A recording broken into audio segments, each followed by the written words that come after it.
Okay, so now I'm going to use the black pen to graph our ATC, where we have 1, 20, 2, 12.5, 3, 10.67, 4, 10, and 5, 12. This would be our ATC. ATC. Next, I'm going to graph our MC. I'm going to use a red pen to do that. So here we have 1 and 10, 1 and 10, 2 and 5, 2 and 5, 3 and 7, 4 and 8, 5 and 20. So here is our MC in red, to the best of my ability, MC. Now I'm going to draw the MR. I'm going to use a blue pen.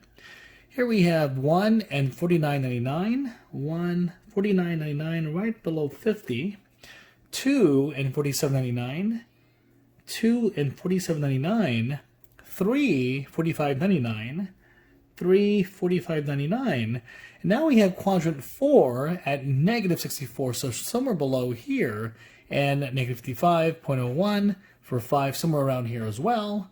I can simply just draw the MR like so, and put their MR. And then now we can draw our price, our demand curve. I'm going to use the green marker to do that. So at 0, it's at $50. $50. At 1, $49.99. At 2, it's $48.99. 3, $47.99. 4, it's down all the way to $19.99. And 5, it's down to $4.99. Something that looks like that. And if we draw the price, the demand curve, we get something that looks like that.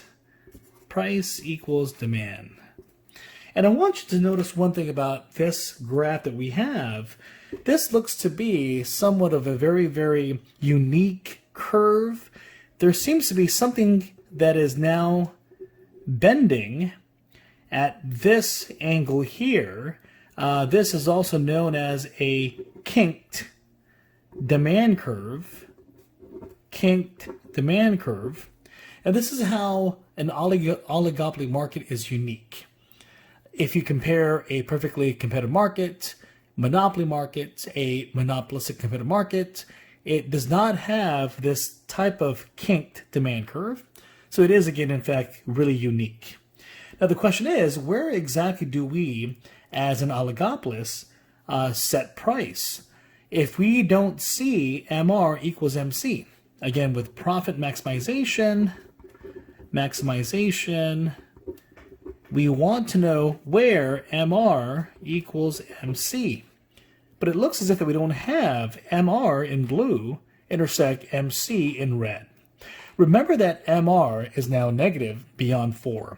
So what we could do is we could draw a dotted vertical line at 3, and this is going to help us know where MR equals MC. So our profit maximization point is going to be right here. I'm going to label this profit maximization point, all because I drew this dotted vertical line at 3. And that's kind of where we would see the cliff, if you will. If you are walking or driving and now you don't have any other road, you are going to simply fall down into the abyss. So more importantly, since we now know where profit maximization is located, because the oligopolist is a price setter, as you can see here, we can now see that the oligopolist is going to set price at the price demand curve. So the oligopolist is going to set price at $47.99. That is where the oligopolist is going to set price, where consumers, you as a consumer, are willing to pay $47.99 for that service. So now we can find the revenue of this oligopolist.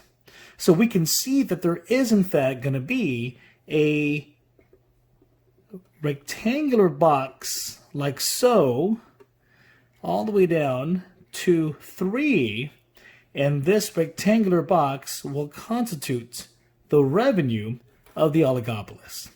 We know that the length is 3 and the width is $47.99. And we can see that the oligopolis, its revenue is going to be the following. $143.97 is the revenue. More importantly, what is the cost that the oligopolis must pay, labor, lease, before the oligopolis could actually reap the benefits? Now the question is, where does this vertical dotted line intersect at ATC? Here's ATC, and that is where the cost of the oligopolis must pay variable costs and fixed costs. And it looks as if that ATC at 3 is bound to be at 1067. So this we can now say is going to constitute the cost for the oligopolis.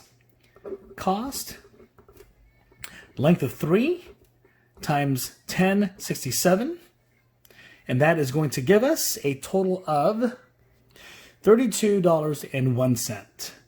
So when you look at what we have here, again, as a recap, we have the revenue of the oligopolis, like so. That is where the MC and MR intersect, and then the oligopolis sets price at the demand curve, which is $47.99. The cost, which will include labor and lease, is at $10.67 right over here, and this rectangular box represents the cost. So now when we take revenue minus costs, we're bound to get profit, and the profit for this oligopolis is going to be a very nice $111.96 when we subtract $143.97 minus $32.01. We can also show one more way that this here is going to account for the revenue. This accounts for the cost.